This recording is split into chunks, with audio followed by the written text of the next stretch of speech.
ملګرو سلامونه. نن را سره د ډاکټر خالق زیار نوی کتاب جګه شمله دی. د هغې نه اول یوه قطعه او بیا یو غزل.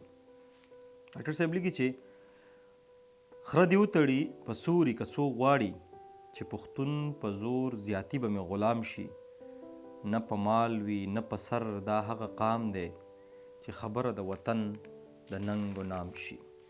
بیا ډاکټر صاحب غزل دی چې پکې ساس خفه دی غل خوښ دی د داسې خاره مې ځنګل خوښ دی چې په څه نه پوهېږم لاس نه وروړم بس دغه یو عادت مې خپل خوښ دی زما د جګې شملې شان دی پکې یو پېښور بل مې کابل خوښ دی.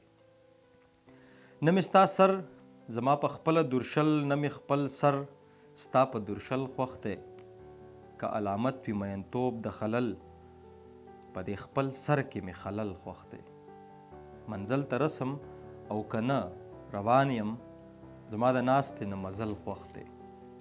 هر ماښام ږدي راته همدا په نوړی ستا ښځه نه یم ستا څوک بل خوښ دی. زیاره ته ډېر څه لیکې ډېر څه وایې خو بس زما دې یو غزل خوښ دی. ډېره مننه.